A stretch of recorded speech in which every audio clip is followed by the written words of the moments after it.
Attorney Kate Lincoln-Goldfinch, CEO of the Lincoln-Goldfinch law firm in Austin, about what immigration looks like underneath an administration of criminals. Well, it's been pretty massive, all of the actions. No real surprises, I will say, but we saw the Trump administration essentially in one day bring back almost all the policies that they rolled out through the first 4 years. So it was just like a big, I was describing this leading up to the inauguration, they're going to drop a big bomb on us, and that's exactly what they did. So there were, the stuff around the border, the declaration of an invasion, which then allows the military to be utilized by the president, claiming that gangs are terrorist organizations also gives the president more freedom and power to do things that he wants. The targeted actions have begun throughout the United States, and I've seen this, and also my own clients have been targeted in certain ways, but not through like massive raids. And then, of course, we had the birthright citizenship. But there's just been the executive orders from day one, and then each day there's just been more and more and more, and I think it's going to continue that way. And I've sort of been like, in my mind, we have 1,461 days of this administration, and okay, we've gotten through day 4, and it's like I'm actually going to print out a chart on my wall and like mark off the days as we get through it. Yeah, how did you get through the birthright? I mean, that's been a tradition in the United States. I mean, most people aren't were born here, but their parents were from somewhere else. Well, yeah. I mean, and that one, I mean, luckily, immediately 22 states filed a lawsuit, and a federal judge enjoined the policy. And the judge said it was blatantly unconstitutional, but he only put the injunction in for 14 days. So I've been saying all along that I don't think birthright citizenship is going anywhere because it really would require a constitutional amendment, but that doesn't mean that we're not going to see shenanigans and start-stop stuff with the federal court system because, now the courts are stacked. Yeah, when you say that, because that's all they're going to do is just appeal it and then hopefully go to the Supreme Court, where the Supreme Court is ruled in Trump's favor. That's right. So it continually rules in Trump's favor. So that's pretty much what he wants to do.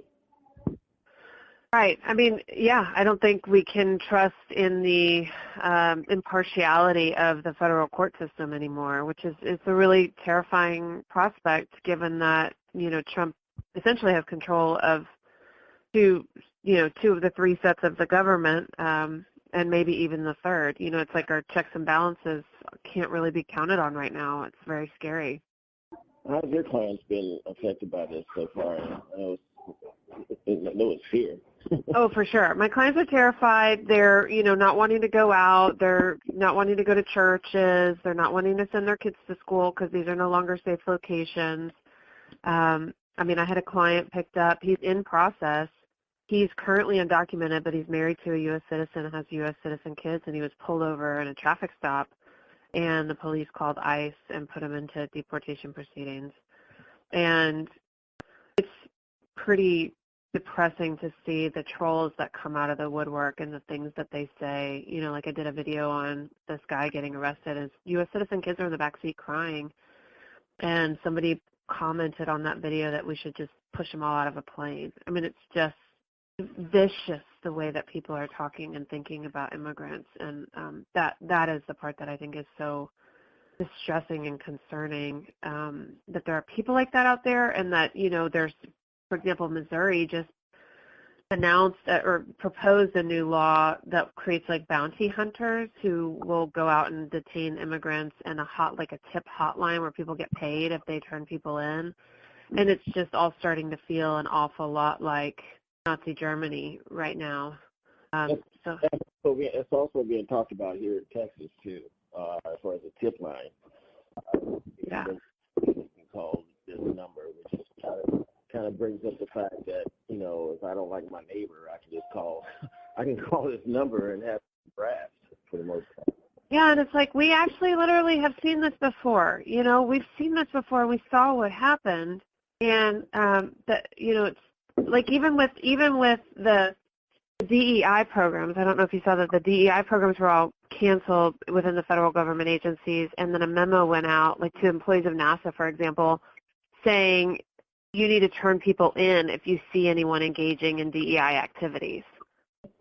Yeah, I saw that too. It's also scary. It's terrifying. It really is. I mean, it's hard to know. Like my kids, they're around me, having all these conversations and doing this stuff, and they keep asking me like, "Are we going to be okay? Do we need to leave?" And I'm, trying to tell them it's going to be fine. We're going to, stay safe. But it's like this. I'm sure those of us who are paying attention and understand what's going on have this like complete knot in our stomach about what all of this means and where we're going.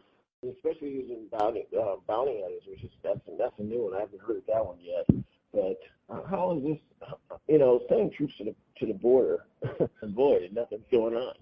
I mean, that's what I think is so, like, another thing that is just so upsetting about all of this is, like, the disinformation about what's happening. I mean, the border is really secure, and it has been for a long time. And we don't need to waste resources by sending military down there. We actually needed to do what Biden was doing through utilizing, like, the CBP One app where people could register and apply, had drastically reduced the illegal entries at the border, like by a massive percentage. And we were actually in a much more stable place even just last week. Trump canceled the CBP One app on Monday, completely shut down asylum, says we're sending people back to Mexico. Well, guess what happens when we do that? We've been there before. It creates these populations of homeless refugees right on the other side of the border. And then the drug cartels, those populations of people, because they're out of their homeland. They don't have any protection. So they'll get routinely kidnapped, and children and girls will get raped, and then parents will send their kids over because they'll do anything to keep them safe, as we all would, and it just creates more of this like awfulness and chaos and desperation along the border, where the alternative is creating a systemic, orderly way for people to apply, and that calms things down at the border. But Trump does the opposite of what is needed, because it's just all part of this, massive disinformation campaign, and that people just buy it hook, line, and sinker. They just believe that, like, oh, all these immigrants flooding across the border are criminals and drug traffickers and, human traffickers. It's like, these are the people who are fleeing the very violence that we're afraid of. And I know that. I've been working with them for decades at this point. It's true. I'm not just saying that. I'm not just making it up because I read it somewhere, and that's what all these other people are doing. They're just like watching sound bites or, false information, and then just like creating the story in their minds. And it's dangerous. It's really, really dangerous, this misinformation that is going on. The story goes to also, the administration made it so that ICE can go into churches and schools just to pick up someone on immigration charges, which has limits before. Yeah, that was a memo. It was the Safe Locations memo that said that churches and schools and hospitals were safe from immigration enforcement. That was another thing that was revoked. And so the response, the unfortunate result of that is that parents don't send their kids to school. People don't get the medical care they need. It's not good for schools and children to be terrified about ICE raids on site. There's nothing good about that. And also, he's making it so that the governor's making it so that your immigration status can come up if you go to the hospital.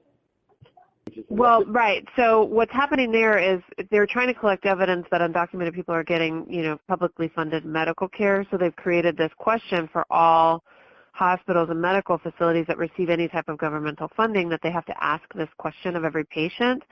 And everyone can and should decline to answer. But what I've heard is that some of these hospitals have like a, where you have to check in on a computer, and they have a question about, are you a U.S. citizen? And it's a yes or no answer, and you have to answer to move to the next screen.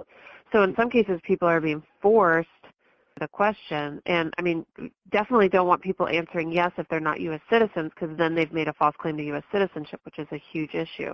But then they're forced into putting no. So, I mean, I hope that gets litigated and somebody will file a report, but, it's just one of just thousands of issues that are arising right now. How can people find your videos, your immigration videos? Yeah, I mean, I'm doing probably like 10 videos a day right now, and I'm trying to do a daily video with like a roundup of everything that happened today, and I'm putting it out on all the socials. I'm on TikTok, I'm on YouTube, I'm on Instagram, Facebook, of course, and my full name is Kate Lincoln-Goldfinch, but for Spanish speakers, it's easier to find me just looking up Abogada Kate.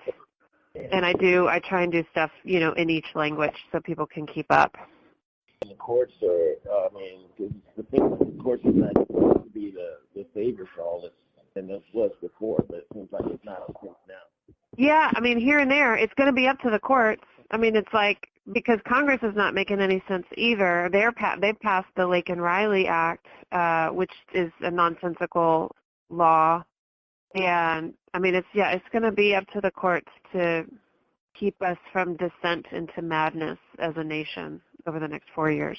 Why don't you tell our listeners about that legal what the Congress has passed? Okay, so Lincoln-Riley was a young woman who was tragically murdered while she was out on a run, and her attacker was an immigrant.